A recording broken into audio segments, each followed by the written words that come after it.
Яагаад баярлуулж байгаа вэ? Яг л ааман зөндөө ажиллагээ надаас гоё том ширээ авч өгсөн. Тэгээд нэмээс намайг өвцөд гоё эмчиж өгдөг гэсэн болохоор нэмээ аав ээж намайг сургууль төргөө дүүс өдрөн болгоо дандаа тэгдэг болохоор би тэгсэн ээж гэр бүлтэй гоё бэлэг илтий гэж адсан.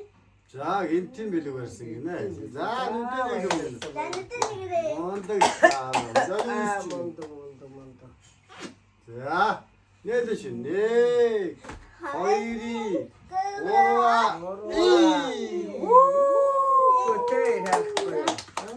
яа юу вэ? Ямар гоё бэлдээ. Ондаа байж. Энэ гөргөн бамбрус. Бамбрустай. Цэцгээд авчиж. Энэ гай ширээ зассан байна. Тэгээд надад цэцэг штэ. Оо цэцэг байна болоогүй. Оо яа. За бас цэцэг үлдсэн байна. За энэ имэдэ.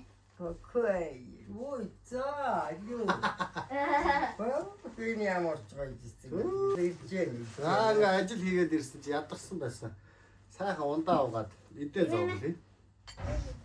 За. Оо наашаа тань. Яа ширээ мэрсэн.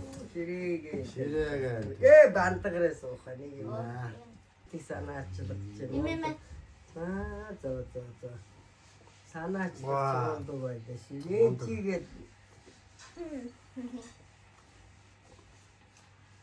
Ээж фитнес явцсан байна.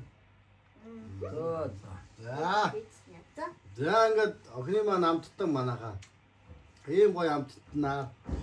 Аав ээж хоёроо нэмээгээ дайлах гад бэлдээд байсан байна.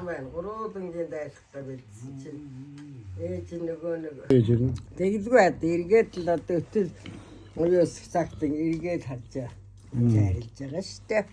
За хүн болгон багаасаа хөлөг болго унгнаасаа гэж ээж. Тий. Энэ ямар учиртай вэ? Одоо энэ л одоо харуулж байна. Тий, энэ ч одоо хүн болох багаасаа гэдэг чинь өнөөгөө зөв хүн бол. Тий, зөв хүмүүжил зөв сэтгэсэн.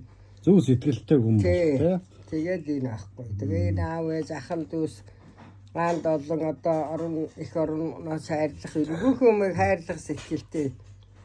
Тэгээ гүн ухаантай гэдэг чинь энэ шүү дээ. А чи нөгөө их зүг.